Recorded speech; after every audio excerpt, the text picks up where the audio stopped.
घर में अपना जन्मदिन सेलिब्रेट कर रहा था। टुन्नू के सारे दोस्त उसके घर पर आए हुए थे। टुन्नू अपना केक काटने जा ही रहा था कि तभी उसके घर की सारी लाइट चली जाती है। अरे ये लाइट कैसे चली गई यार टुन्नू, एक तो तेरा घर भूतिया है, ऊपर से तेरे घर हमेशा लाइट की दिक्कत रहती है। हम जा रहे हैं। अरे तुम कहाँ जा रहे हो यार, रुको तो मैं अभी जाकर लाइट चेक करके आता हूँ। आखिर क्या प्रॉब्लम हो रही है। टुन्नू अपने घर के मेन स्विच के पास जाता है। जैसे ही वो स्विच को हाथ लगाता है कि तभी उसके सामने एक भूतिया चिड़िया की आत्मा आ जाती है। उसको देखकर टुन्नू बहुत डर जाता है। टुन्नू वहाँ से भागने की कोशिश करता है, लेकिन भूतिया टूनी चिड़िया की आत्मा उसको हवा में उड़ा देती है और एक झटके से मेन स्विच पर फेंक देती है। टुन्नू को करंट लग जाता है, जिस वजह से टुन्नू की मौत हो जाती है। फिर भूतिया टूनी चिड़िया की आत्मा टुन्नू का रूप लेकर उसके दोस्तों के पास जाती है और धीरे धीरे करके उसके सभी दोस्तों को मार देती है। उनके कटे हुए सिर की माला बनाकर वो अपने गले में पहन लेती है। मैं भी अपना जन्मदिन मनाऊंगी, सबका खून पीकर। पक्षियों के शरीर से वो खुद के लिए केक बनाती है और अपने भूतिया दोस्तों के साथ पार्टी करने लगती है। Happy birthday to me, happy birthday dear Tuni, happy birthday to you, may God bless you, happy birthday to me. कुछ दिन ऐसे ही बीत जाते हैं। उस घर में जो कोई भी रहने आता उसको इसी तरह वो भूतिया टूनी चिड़िया की आत्मा मारकर उसकी गर्दन अपने गले में टांग लेती।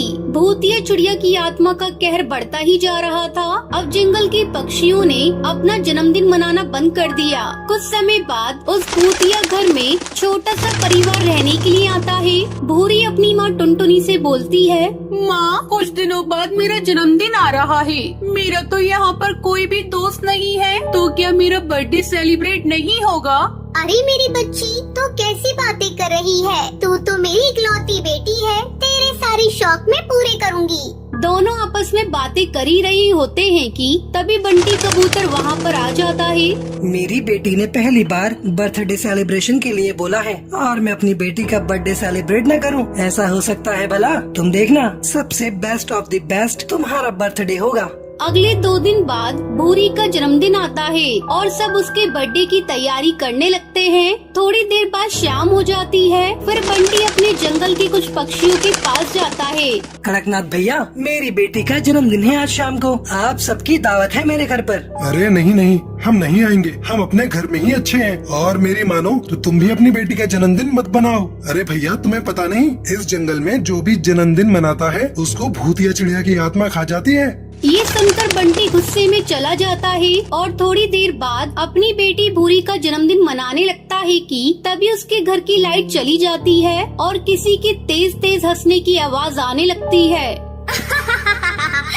नहीं छोड़ूंगी, मैं किसी को भी नहीं छोड़ूंगी। तुम पक्षियों ने मुझे इनवाइट नहीं किया ना, इसका अंजाम देखना कितना बुरा होगा। ये कहकर वो पूरी चिड़िया को अपनी शक्तियों से मार देती है। कौन है तू? हमें और इस जंगल वालों को क्यों परेशान कर रही है?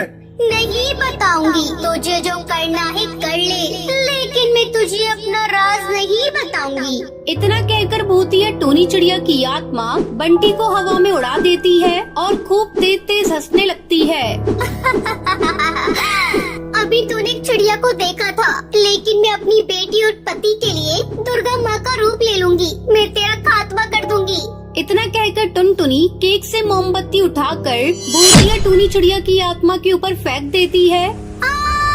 जल रहा है, रुक जा, बताती हूँ। इसी घर में मैं एक मामूली सी जिंदगी जी रही थी। मेरा जन्मदिन था, मैं भी तुम लोगों की तरह जन्मदिन मना रही थी, लेकिन इस गांव के बदमाश सुंदर कौवे ने अपना बदला लेने के लिए मेरे घर की लाइट को काट दिया और जब मैं अपने घर के मेन स्विच पर गई तो मुझे करंट लग गया, जिसकी वजह से मेरी मौत हो गई। मेरा जन्मदिन मनाने का सपना अधूरा रह गया। उस बदमाश कौवे को तो मैंने मार दिया, लेकिन मेरा सपना पूरा न हो सका, जिसकी वजह से मेरी आत्मा भटकती रही और मैंने पक्षियों को मारना शुरू कर दिया।